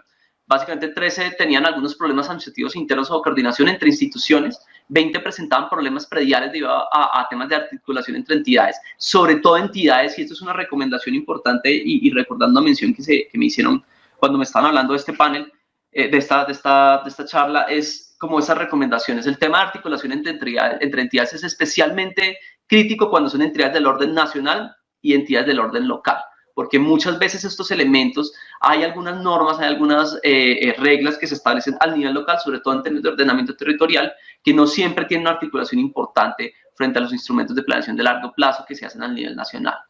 17 tenían problemas por falta de coordinación con autoridades ambientales. Como les mencionaba, el tema ambiental pues tiene algunos elementos de incertidumbre que se hacen un poco más complejos cuando no hay esta articulación, sobre todo porque prácticamente la mayoría de las obras que se hacen de infraestructura en Colombia requieren algún tipo de licencia ambiental.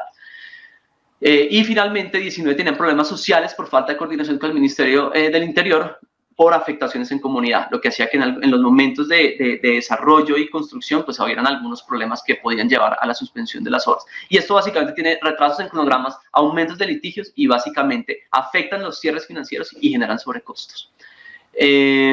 Otro elemento importante es el tema de la sostenibilidad de las APPs, que en este momento en Colombia no hay un esquema tan claro y tan definido.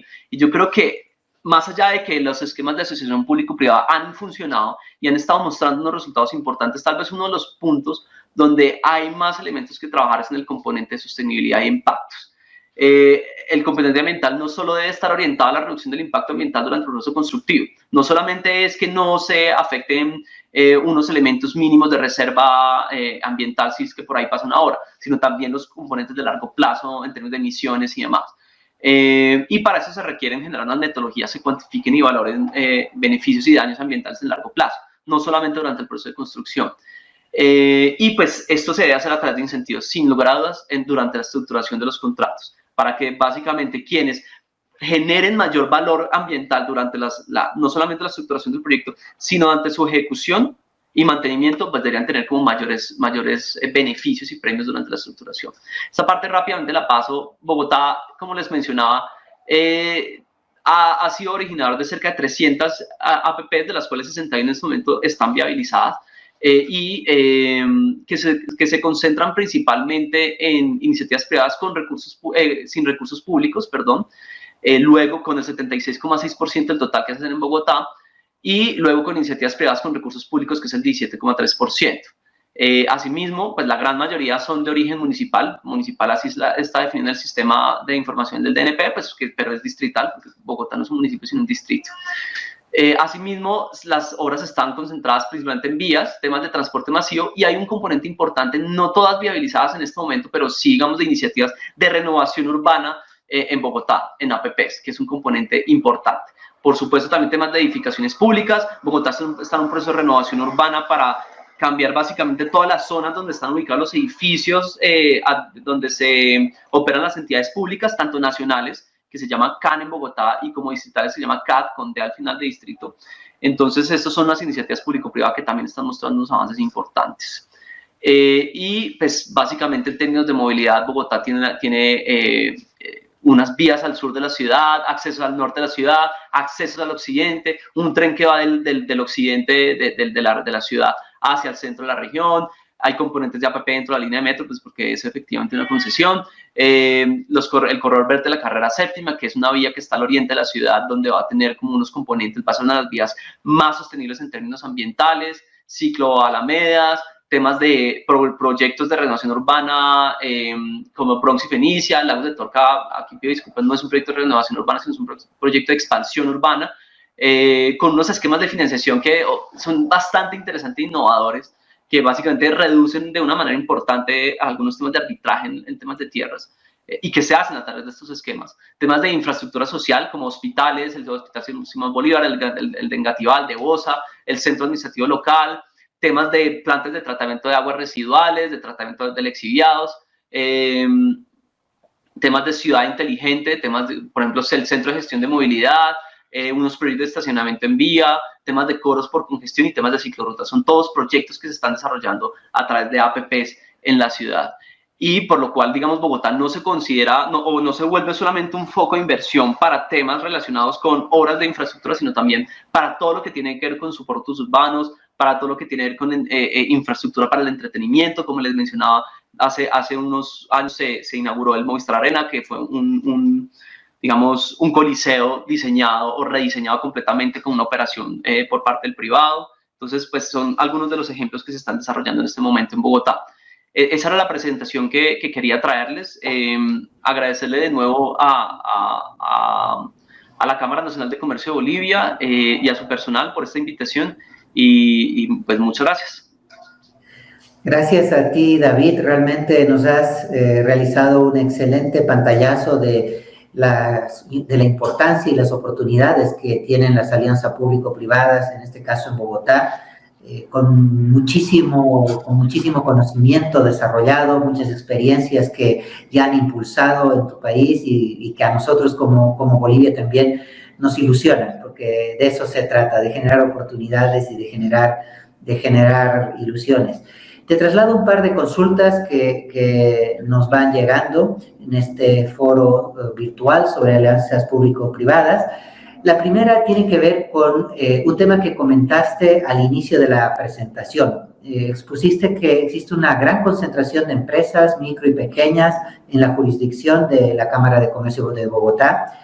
Y la pregunta es, ¿cuál es el beneficio que pueden tener las iniciativas público-privadas para ese tipo de empresas?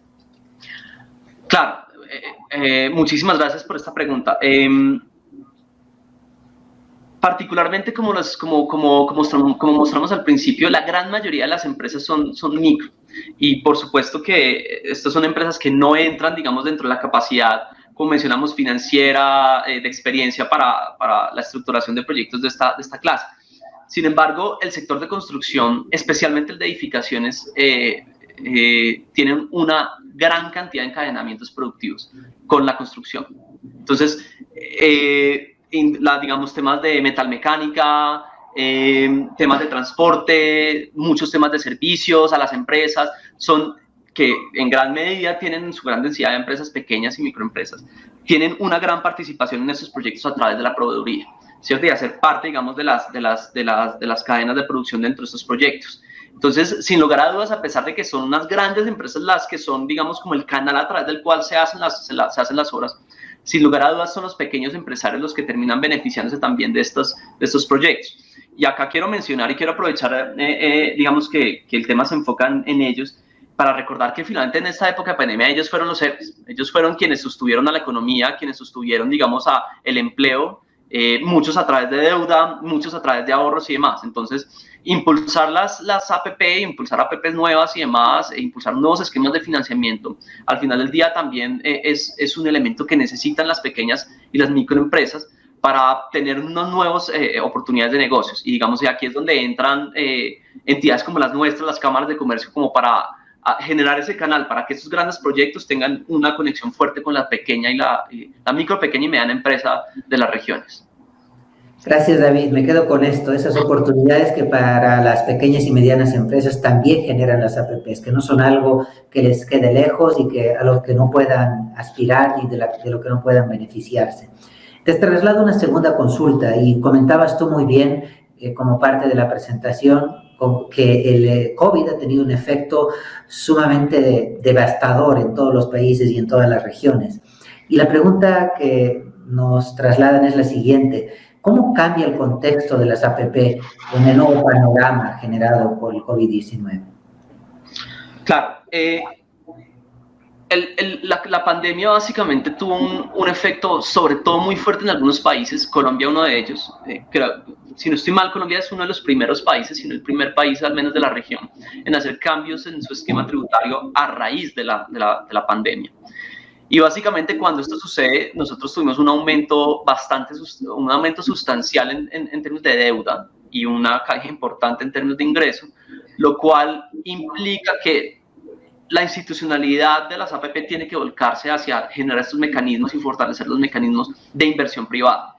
Básicamente, cuando los países tienen estas dificultades financieras, las iniciativas privadas para la generación de obras tienen que flexibilizarse para que los esquemas sean fáciles y sean directos para que las empresas entren y apuesten, ¿cierto? Y participar un poco más en algunos riesgos. Y esto sin duda alguna va a tener un efecto como medida contracíclica. Esto va a permitir que a través de los privados que sí pueden acceder a mercados financieros internacionales, ¿cierto? Más que, por ejemplo, Colombia, que particularmente tuvo una situación, digamos, de revaluación de riesgo de algunos de sus instrumentos financieros, las empresas sí pueden ir a otras regiones a conseguir financiamiento y estos esquemas se tienen que flexibilizar para que básicamente podamos avanzar en la construcción de nuevas obras civiles y obras de edificaciones que son muy fuertes o son muy intensivas en la generación de empleo y empleo formal, porque cuando las obras se hacen a través del Estado, ¿sí? Todas estas reglas de contratación son extremadamente claras, entonces es un empleo de alta calidad. Y finalmente, pues eso también nos invita a un tema de repensar, tal vez no en función de la pandemia, seguro sí, pero repensar algunos elementos de los impactos en términos de responsabilidad empresarial a la hora de hacer APPs, a la hora de establecer proyectos y cómo esto afecta a elementos del cambio climático. Y esto en general puede seguramente traer algunos costos, pero cuando se hace la relación de costo-beneficio, seguramente en el largo plazo vamos a reducir algunas situaciones donde nos veamos volcados otra vez al confinamiento, ya no sea de pronto por un virus o por otro componente que aún desconocemos, ¿no? Aunque algunos lo decían, creo que ninguno de nosotros hace 4 años esperaba que algo así fuera a pasar. Entonces creo que el componente de responsabilidad empresarial, no solamente en el tema de cambio climático, sino también en el tema de responsabilidad hacia la forma en la que se genera riqueza y se genera empleo también de manera inclusiva. Entonces son todos elementos que seguramente la pandemia nos puso a repensar, pero sin lugar a dudas, la financiación privada de los proyectos en este momento va a ser una piedra angular de la recuperación de largo plazo de toda la región. Gracias, David. Me quedo con este enfoque último que tú dices. Las asociaciones público-privadas no están escritas en piedra, tienen que adaptarse a nuevas realidades y, como tú comentabas muy bien, incluir este enfoque de sostenibilidad dentro del desarrollo de los proyectos de inversión que se vayan a generar. David, ha sido un verdadero placer contar con tu participación. Gracias a la Cámara de Comercio de Bogotá por ese apoyo y por esta participación tan importante e interesante de la que tenemos que aprender mucho como Bolivia. Continuamos con el programa dentro del foro, nuevamente gracias a la presentación de David Monroy. Sin duda, las alianzas público-privadas ofrecen enormes oportunidades en diferentes ámbitos de la sociedad. Como ejemplo de nuevas áreas de sinergia, contaremos a continuación con la exposición de José Luis Morón, gerente general de DigiCert, una empresa en Bolivia que impulsa el uso de la firma digital. Gracias, Luciana. Y continuamos con este viaje conociendo experiencias sobre las oportunidades que ofrecen las alianzas público-privadas. Primero, don Enrique García nos dio un panorama a nivel Latinoamérica. David Monroy desde Colombia nos mostró la experiencia en ese país, de qué cosas se han hecho y qué oportunidades existen. Y ahora nos toca analizar un poco más de cerca el caso de Bolivia. Y qué mejor que hacerlo con gente que está innovando y que está trabajando en temas que cada vez son más importantes, digitales en el país. Tenemos el placer de contar con la participación de José Luis Morón, gerente general de DigiCert.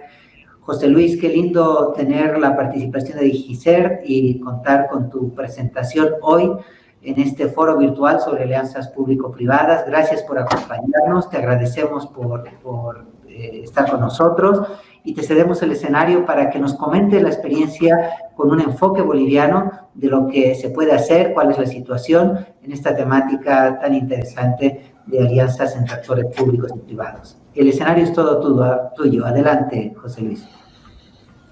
Muy bien, muy buenos días a todos. Muchas gracias, estimado Lorenzo. La verdad que una oportunidad para poder manifestar todo aquello que mencionabas.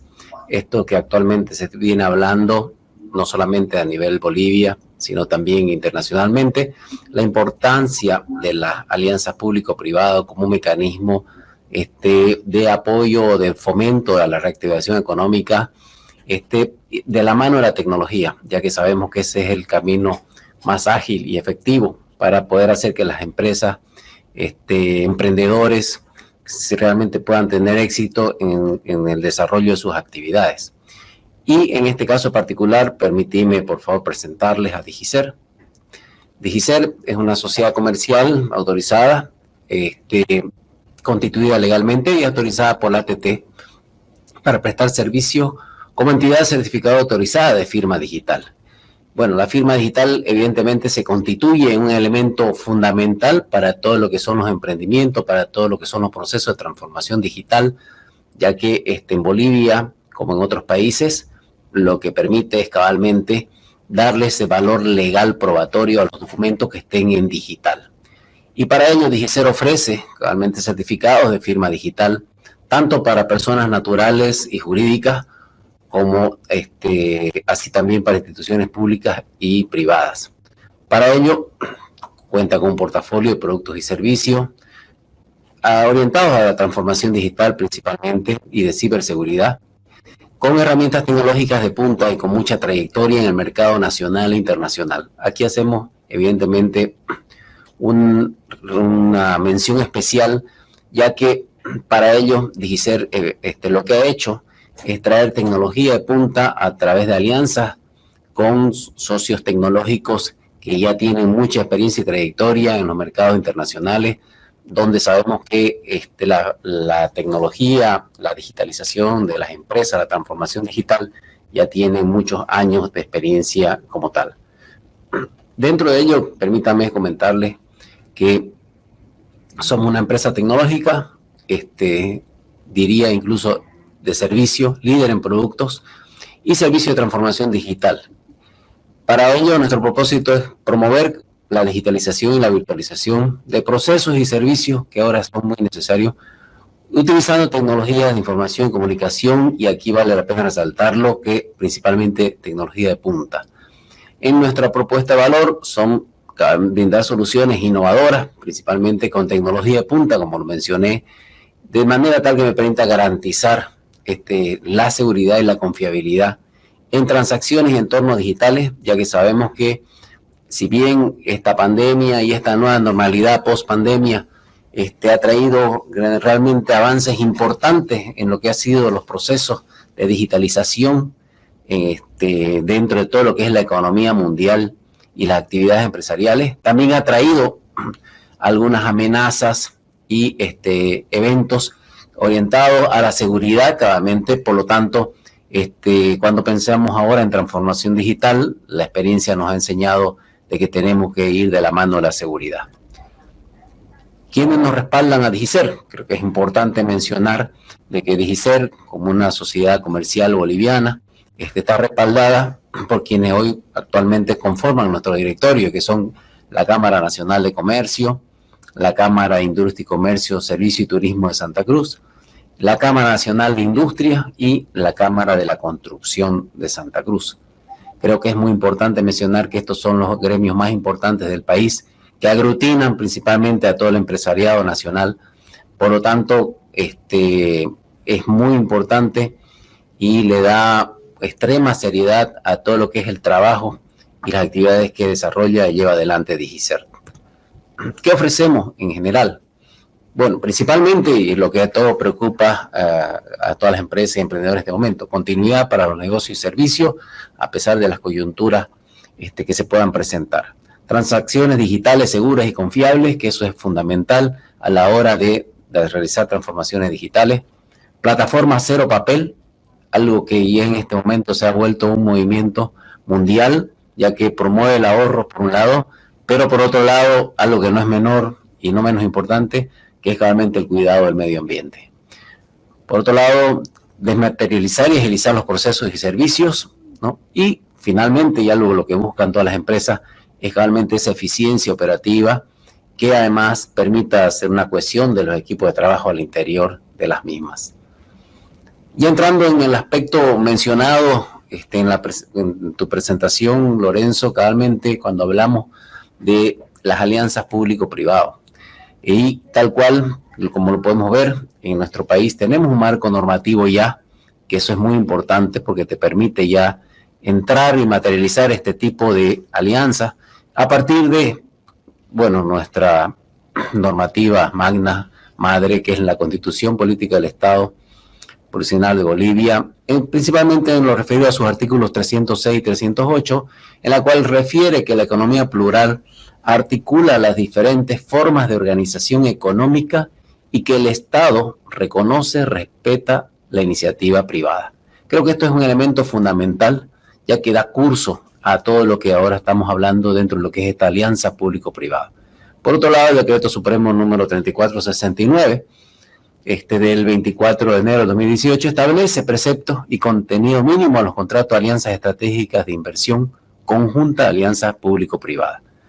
Dentro de lo que son ya normativas locales, en este caso si nos referimos a la ciudad de Santa Cruz, recientemente la ley departamental número 225 del 5 de agosto del 2021, muy nuevita, establece a través de la ley departamental de promoción de inversiones, a través de alianzas público-privadas en el departamento de Santa Cruz, y además en el caso de las alcaldías, la ley autonómica municipal número 1224, una norma mucho más nueva, igual del 22 de noviembre de 2019, que establece la ley al fomento a la inversión privada para el desarrollo del municipio de Santa Cruz de la Sierra.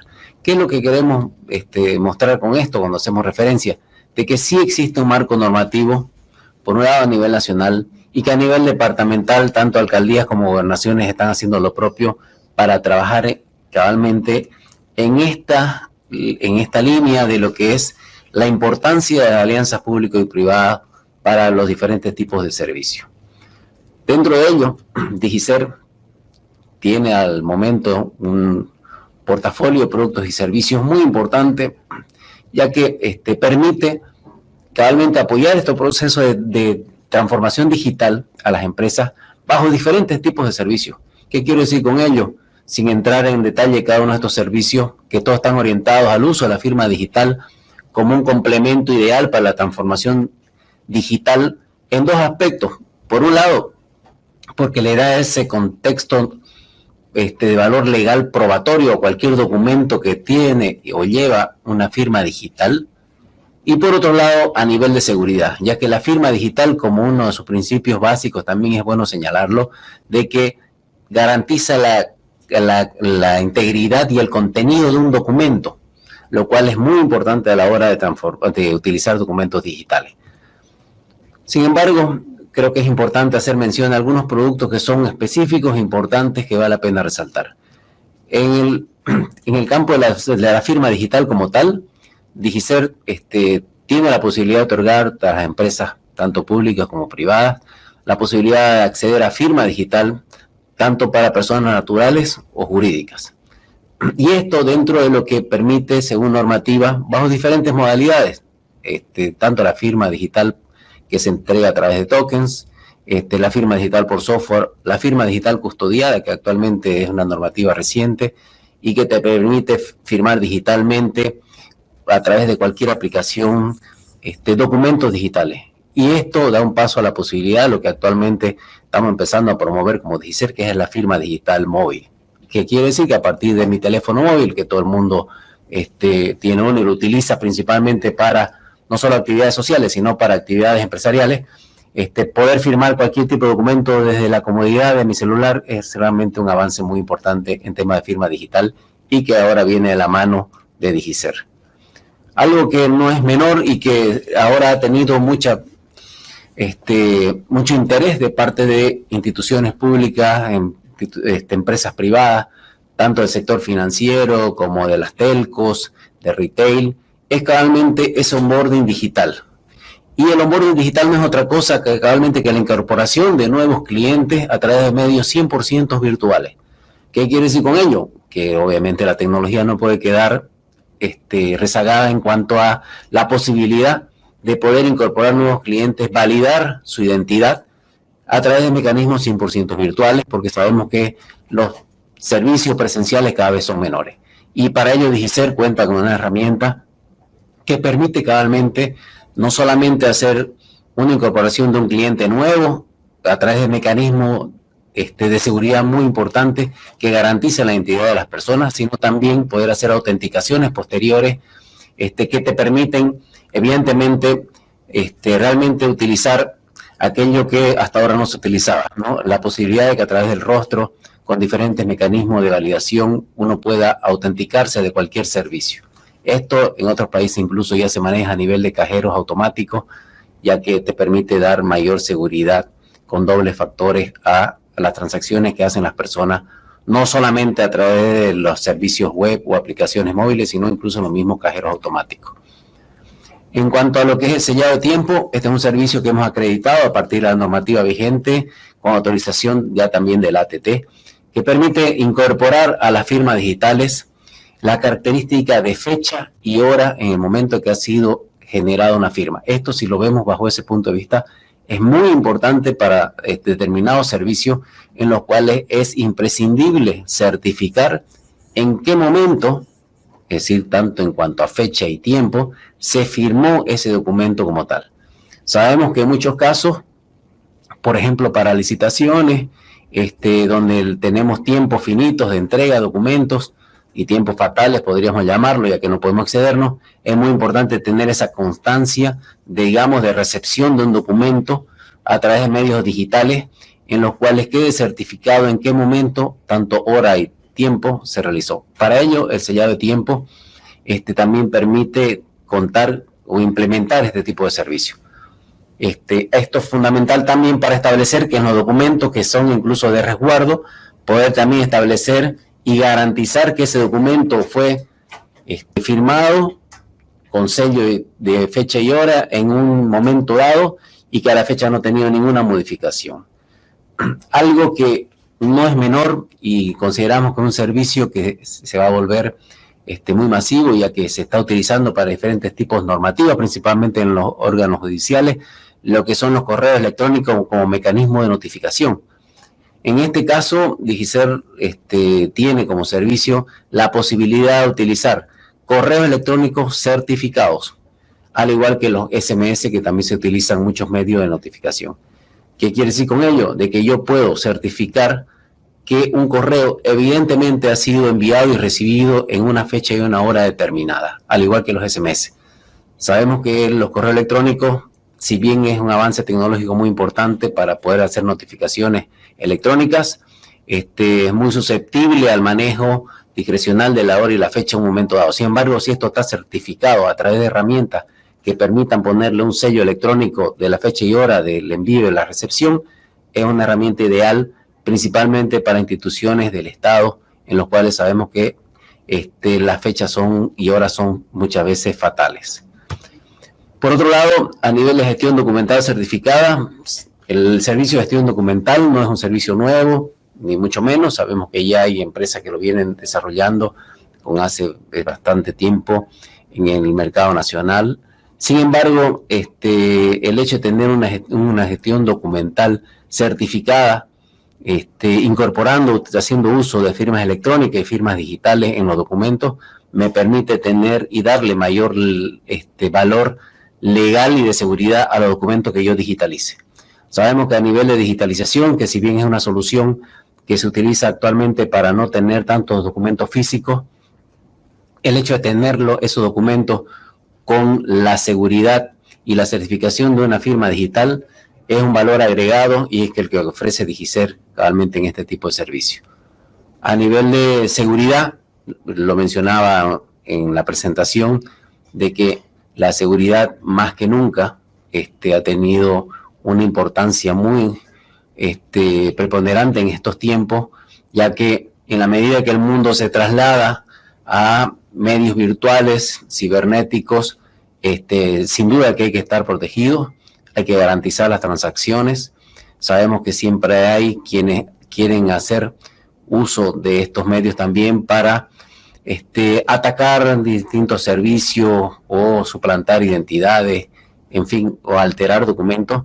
Por ende, es muy importante contar con mecanismos de ciberseguridad a nivel de antivirus, que sabemos eso que es muy importante, pero también tener seguridad a nivel de la empresa perimetral para controlar todo lo que son los accesos y salida de los servicios.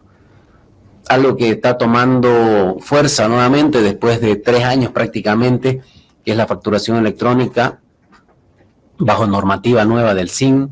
Sabemos que esta normativa ya data incluso del 2018, cuando iba a entrar en producción, allá por marzo, y que fue a partir de la normativa que se sacó como en la primera versión en noviembre del 2018.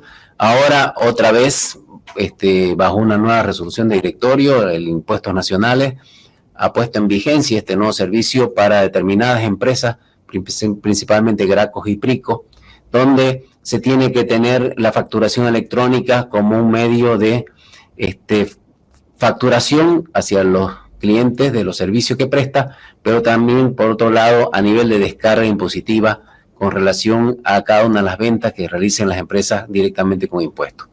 Esta facturación electrónica entra en vigencia nuevamente, rigor, a partir de diciembre de este año nuevamente, y Digicer cuenta con los servicios también para poder ofrecer, tanto a entidades públicas como privadas, el servicio de facturación electrónica según normativa de impuestos nacionales.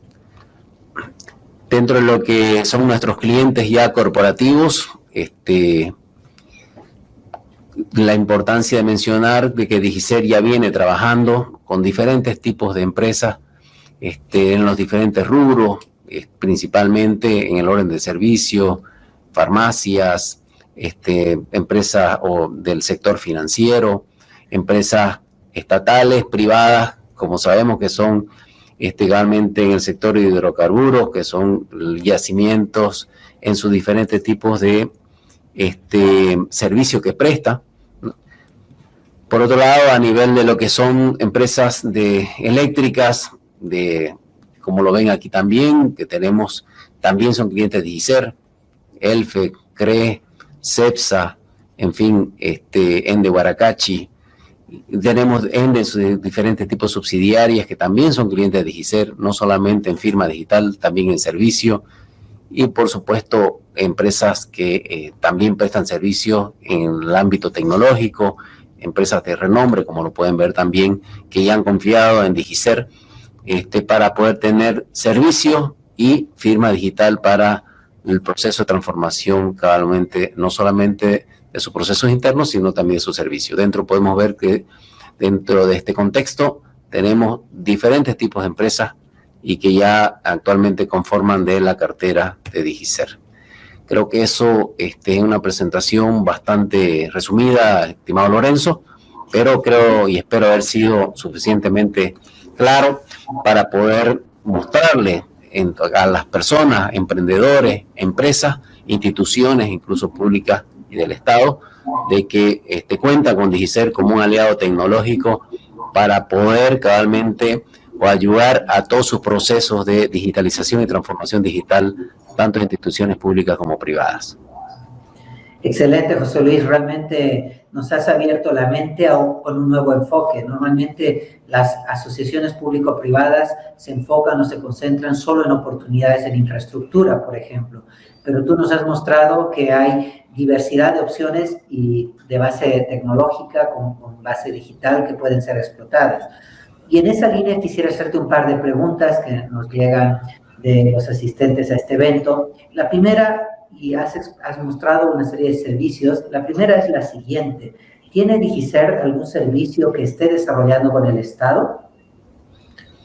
Bueno, la verdad que Digicer en todo este proceso, desde que abrió sus puertas y empezó a prestar servicio de manera oficial, llamémoslo así, que si bien data recién de 2 años, del 2019 a la fecha, ya tenemos mucha experiencia tanto con empresas públicas como privadas.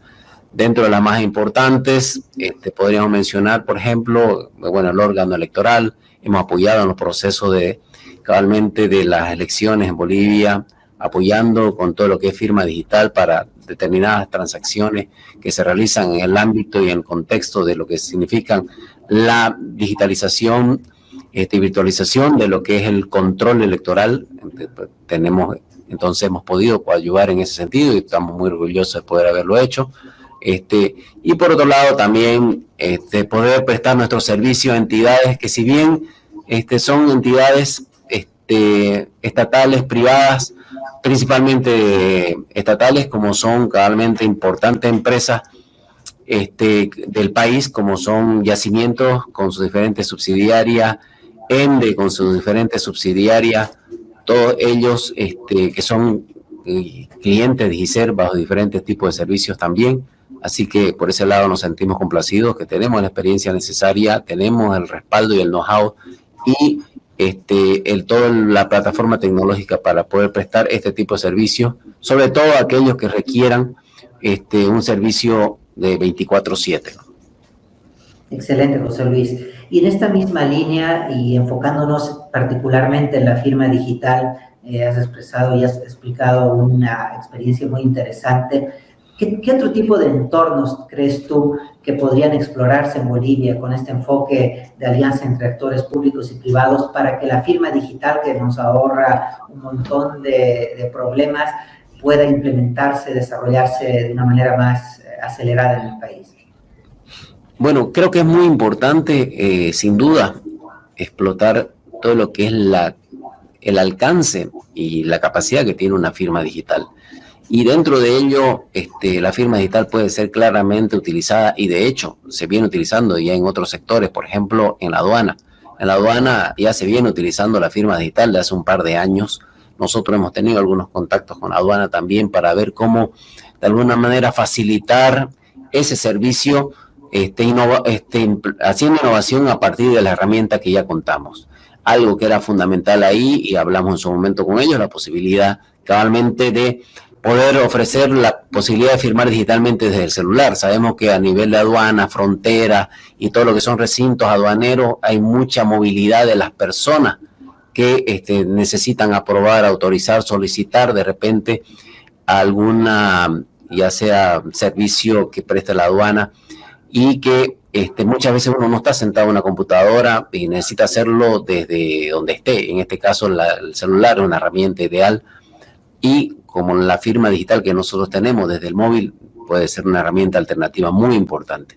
Hemos tenido algunas conversaciones también, reuniones en su momento dado con el CEGIP, para ver cómo podríamos coadyuvar a lo que es la identidad de las personas a través de la firma digital y para unos servicios que ellos tenían que utilizar también.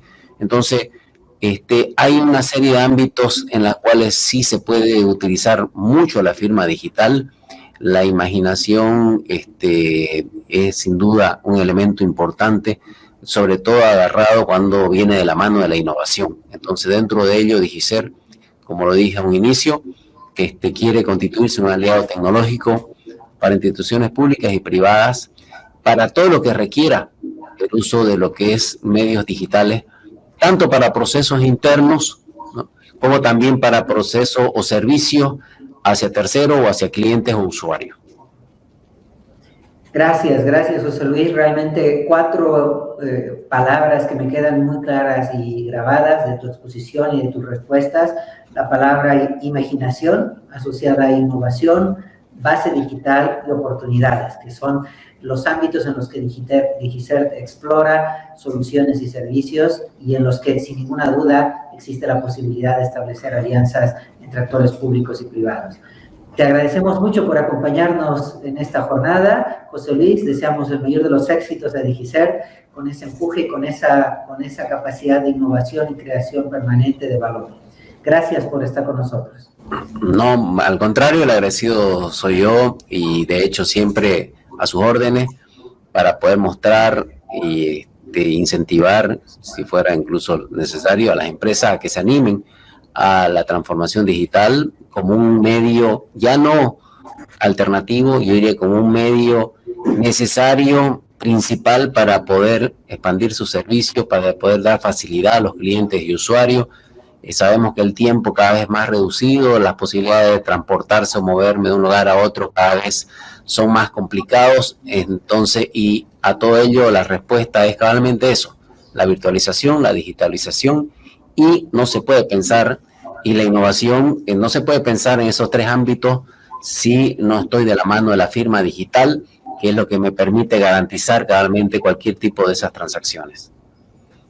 Muchísimas gracias. Gracias a ti por la exposición y a DigiCert por acompañarnos. Volvemos contigo, Luciana, para cerrar ya este evento en el que hemos reflexionado sobre las oportunidades que ofrecen las alianzas público-privadas para impulsar la inversión y el desarrollo en Bolivia. Adelante.